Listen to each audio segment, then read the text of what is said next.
You found your way to Whispers of Crimes, a quiet corner where the shadows of the past are gently told. Here, we speak of real crimes and mysteries, not to shock or scare, but to wonder, to reflect, and maybe to help you fall asleep. So close your eyes, let your thoughts slow down, and come with me into tonight's case.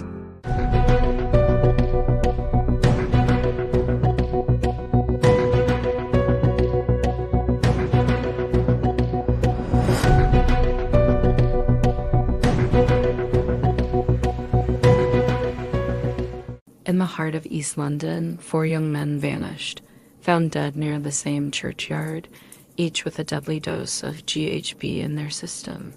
They were handsome, kind, full of promise. They trusted a stranger they met on a dating app. They never came home. Stephen Port, the so-called Grindr Killer, lured his victims with charm and deceit.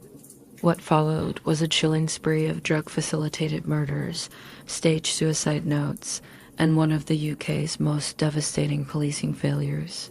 Families begged for answers. The clues were all there. But no one was listening until it was too late. This is the story of the victims, the lies, and the reckoning that shook the Met Police to its core. Chapter 1: A City on Edge. Between June 2014 and September 2015, London saw 4 young men killed under eerily similar circumstances. Stephen Port, a 41-year-old chef from Barking, preyed on gay dating apps, notably Grindr, to lure his victims to his flat. There he would secretly spike their drinks with GHB and then sexually assault them.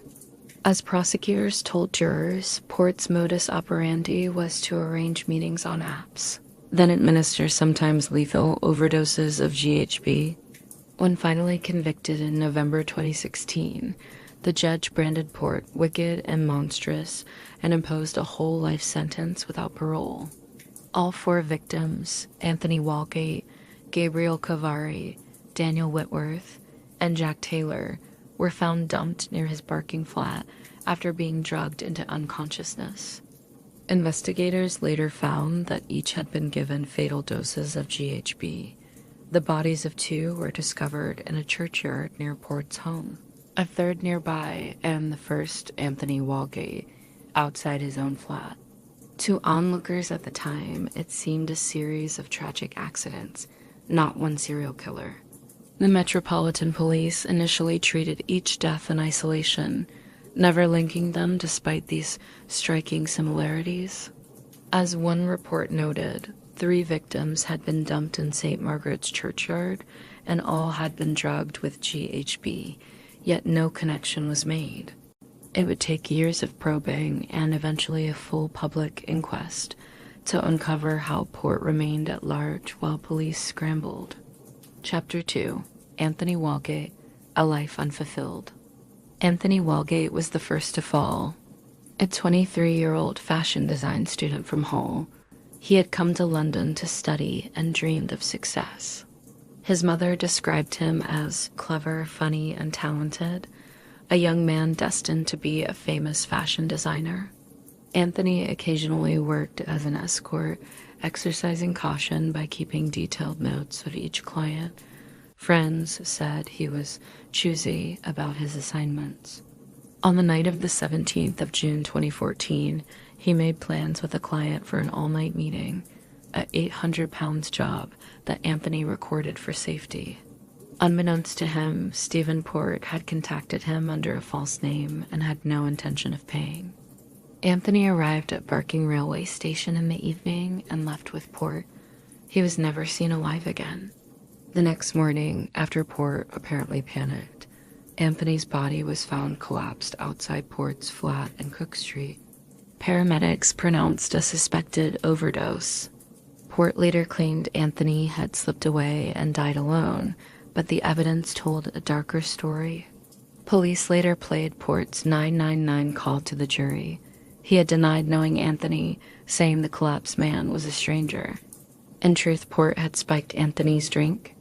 As the judge remarked, Anthony was never seen alive again. The inevitable and irresistible inference is that the defendant deliberately administered a drugs overdose to Anthony Walgate with the intention of penetrating him whilst he was unconscious.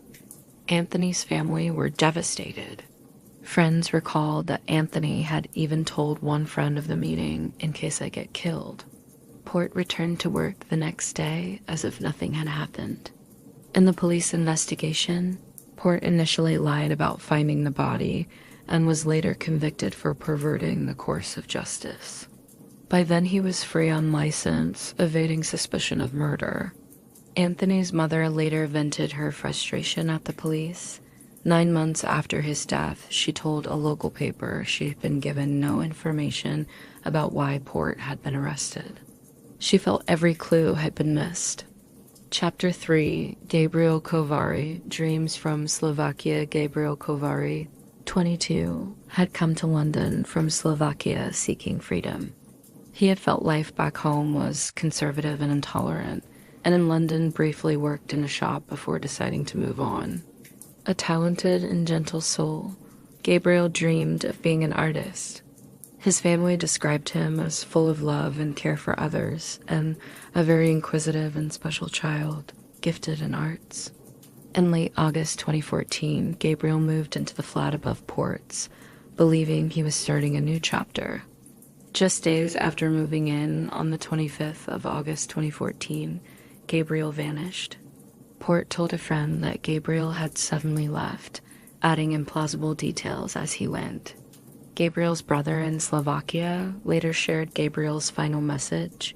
He had slept on the sofa because he didn't want to share a bed with Port, warning that Port would want to do so. On the 28th of August, Gabriel's body was found in the ruins of Barking Abbey churchyard. The inquest heard Port had in fact spiked Gabriel's drink hours earlier. Shortly after that call was made, the defendant surreptitiously administered drugs to Gabriel Kovari, intending then to penetrate him when he was unconscious. The overdose that he administered proved fatal. Port then carried the body out and staged it in the churchyard, even planting a bottle of GHB in Gabriel's pocket. For Gabriel's family, grief was compounded by anger that police did not act sooner. Investigators learned Gabriel's phone had lost ping at 5 a.m. on the 25th of August, and he had not been at his flat for 2 days. The judge in sentencing emphasized that Gabriel's death was no accident. Port had methodically lured, drugged, and killed him. Gabriel's own loved ones remembered a caring young man full of potential. They had to trust that the legal process would bring justice for their gifted son. Chapter 4, Daniel Whitworth, A Chef's Fate. Daniel Whitworth was 21 and ambitious. A chef from Gravesend, Kent, Daniel was described by his father as an active and intelligent outdoors boy who loved days on his bike exploring leafy byways. He had worked hard to earn his place at a Canary Wharf restaurant and had been in a committed live-in relationship for 3 years. Friends and family insisted he would never have taken his own life. On the 18th of September 2014, Daniel met Port via a gay dating site called Fitlats. Early the next morning, Port deleted Daniel's Fitlats account, a clue that soon became ominously clear. By that night, Port had carried Daniel's body out to the same Barking Abbey churchyard. He planted another bottle of GHB in Daniel's coat pocket, stole his phone, and left him pose like the others. Crucially, Port also planted a typed suicide note on Daniel, falsely claiming Daniel felt guilty over Gabriel's death. The note blamed Gabriel's death on Daniel and said he had taken his own life out of guilt. Daniel's grieving family were heartbroken and confused. The coroner's inquest heard the police initially recorded his death as suicide. Only after Port's arrest did detectives realize the note had been faked.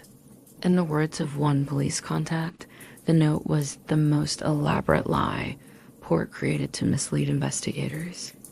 Daniel's parents spoke of the empty promise Daniel had lived, a life of opportunity and love cut short. In his honor, his family pushed for answers. It was only when Port's pattern became clear that police acknowledged Daniel's death was murder. The inquest jury later learned that investigators had failed to analyze Daniel's bedsheet for fingerprints or DNA, a basic investigative failing noted by the coroner. Daniel's story underscores how Port used the guise of suicide and remorse to mask yet another murder. Chapter 5. Jack Taylor, Final Victim. Jack Taylor was 25 and full of warmth, known as the life and soul of the family. He lived with his parents in Dagenham, East London, and worked as a forklift truck driver. Jack was not out as gay, but he had started using Grindr to meet people. The night of the 12th of September 2015, Jack went out with friends to a local club and returned home. In the early hours of the 13th of September, he contacted someone named Stephen on Grindr and left on foot to meet him. That Stephen was Port. CCTV later showed Jack walking from Barking Station with Port at about 3:15 MA. Hours later, Port blocked Jack's Grindr account.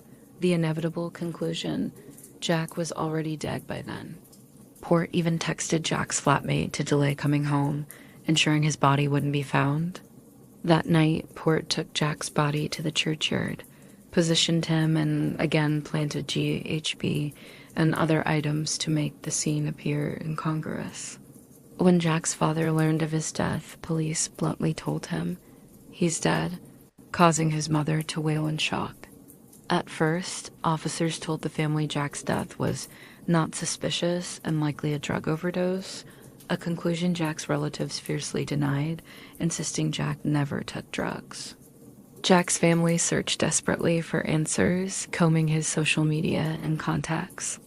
Jack's sister Donna later testified that her brother should still be here at home with my mom and dad. She and her family provided detectives every scrap of information they had, but as she said, they were met with a close-minded attitude and told Jack was just another drug-related death. In reality, Port had killed him in identical fashion to the others. Only after Port's arrest did police exhume Jack's body for a new postmortem, confirming GHB intoxication. The tragedy of Jack's death, the final murder, would later highlight the police failures that let Port keep killing. Chapter 6. Missed Warnings, Policing Failures. Looking back, investigators identified a catalog of missed opportunities. After Anthony's death in 2014, Port was briefly charged for lying about the circumstances, but was deemed not involved in a crime. When Gabriel and Daniel died in the churchyard weeks later, the coroner recorded open verdicts. The officers involved failed to link them. A grieving friend of Gabriel's, Lee Pape, grew suspicious early on. He Googled the Barking area and found Anthony's case, just a stone's throw from where Gabriel had been found. He alerted the Kovari family and urged police to connect the cases. But as Pape later lamented, he hit a brick wall. Officers remained adamant no link could be established, even after he raised the similarity. Strangers also raised alarms. A Grindr contact for Gabriel, calling himself John Luck, messaged Gabriel's partner asking if police would want to speak to him since his DNA was on Gabriel. After Daniel's death, the same Luck spun tales of chemsex parties, pointing to Jack Taylor as a central figure. Only years later did investigators realize John Luck was a charade. It was Port himself using a fake Facebook account. At trial, the judge cataloged how Port had planted fake evidence in each case, GHB bottles, suicide notes, to mislead police. For example, the suicide note on Daniel's body blamed Daniel for Gabriel's death, a story Port invented. Inquests in 2021 were scathing. Jurors found that the police's failings probably contributed to the deaths. Coroner Sarah Monroe QC identified a large number of very serious and very basic investigative failings, notably a lack of professional curiosity. Officers in Barking had not adequately tested evidence. The bedsheet wrapped around Daniel was never fingerprinted or DNA tested, and the bottle of GBL found nearby was untouched. Even when Jack's family insisted he never took drugs, the case was downgraded to overdose. As Jack's father said at the inquest, "We think because the police treated Jack as a drug addict, the police didn't look any further." He noted with frustration that if the police had simply listened to all those people from the first murder, Port could have been stopped. By 2018, the failures prompted official scrutiny. The Independent Police Complaints Commission opened an inquiry, and the Met even referred itself to the watchdog. In August 2022, the Met settled civil claims with the families of Anthony, Gabriel, and Daniel, acknowledging investigatory failings and issuing a public apology. A Met spokesperson reiterated, "We have previously apologized to the families for the police failings in this matter. We apologize again now."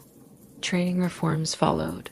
Scotland Yard began special sessions on chemsex and dating app safety, aiming to enhance the knowledge of officers in handling such crimes. Commissioner statements finally acknowledged the tragedy. As one Met commander put it, "We are deeply sorry there were failings in our police response." Chapter 7. Justice and Reckoning. In the end, Port's crimes were fully exposed at the Old Bailey in 2016. He was convicted of 4 murders, along with numerous poisonings, rapes, and sexual assaults. The judge imposed a whole life order, meaning Port will never be released. Today he remains behind bars for life, but the case's impact continues. Inquests have been reopened with jury oversight, ensuring a detailed public record of what went wrong. In 2023, the IOPC announced gross misconduct investigations into 8 officers involved in the case, a long overdue step prompted by new information from the inquests.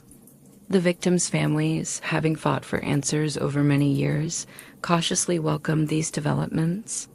Their solicitors noted that officers missed repeated opportunities to catch Port, but praised the renewed commitment to accountability and transparency. In the words of one daughter of the victims, "My brother should still be here," a sentiment echoed by all the families.